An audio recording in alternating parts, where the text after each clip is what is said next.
95.3 WBCK, I'm Brandon James, and we are at Haven today talking to Daniel Jones. He's the executive director of everything going on here, and of course we have a very big event coming up in a couple of weeks. Roof Sit 2018. My goodness, we have a $60,000 goal, and it's going to be a good time. All right, and we'll talk about that in just a couple of minutes to kind of remind everybody what's going on and when and where and all that kind of stuff. But you told me about something kind of interesting before we got on to do this interview. It's called the Battle Creek Shuffle, and it's not a new dance craze or anything like that. In fact, it's far from that, but why don't you explain what that's about a little bit? Sure. It's a term that I actually used the other morning in the Chamber of Commerce eye-opener breakfast, and it's a kind of a cynical approach to movement of a homeless population through Battle Creek. And it starts along the river and some of the homeless camps down there, if you will, downtown. If you continue south, you reach the jail, and some of our homeless population will go through there. Across the street from the jail is our mission and our men's shelter. And if you continue south, at the other end of our building, we have our men's life recovery program. And if you're sick, come through that and you go into across the street in Relapse, there's a liquor store there. And then you end up back down at the river and start all over again.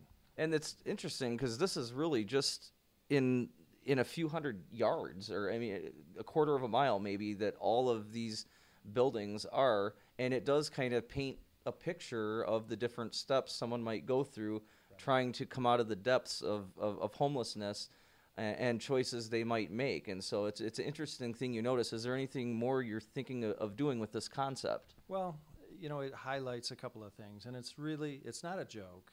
It's a cynical look that the men in the life recovery program have come up with themselves, and it highlights the movement.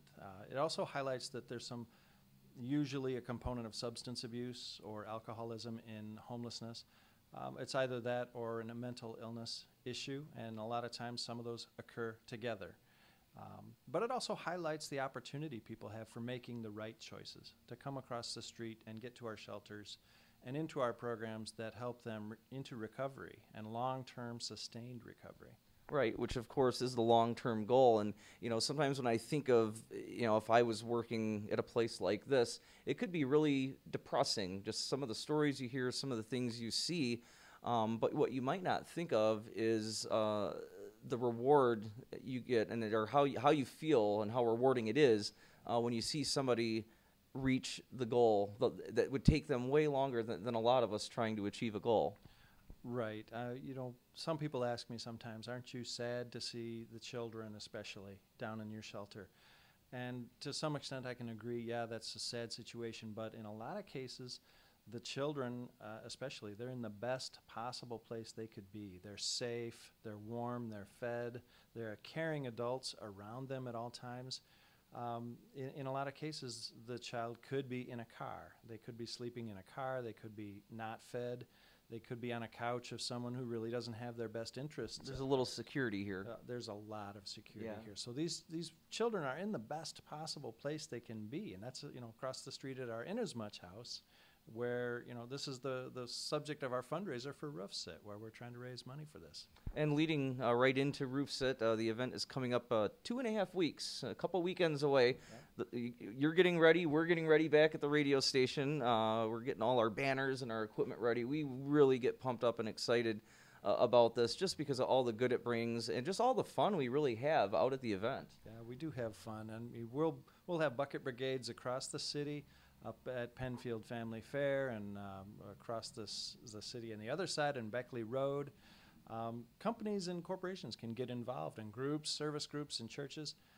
You can contact WBCK's marketing department and get involved in a corporate sponsorship. And you're right, we do have fun. We have a great time on the 2 days on the roof, and we're out at Mancino's on the roof, so people can come by and drop a donation there in the bucket if they want. Yeah, just look for these shirts. There'll be a bunch of people in these bright green and bright pink shirts, so it'll be very hard to miss us, not just there, but around all of Battle Creek on the 22nd and the 23rd. And so we'll be talking more about that. Of course, stay with us at 95.3 WBCK and on the web here, 953wbck.com. We'll have stuff on our Facebook page as well. And if you haven't, make sure you like the 95.3 WBCK on Facebook. Those are all the areas you can keep up with Roofs It. Daniel, I want to thank you for taking a few minutes to talk to me this morning. And we'll be seeing more of you here in the next couple of weeks. I'm Brandon James, 95.3 WBCK.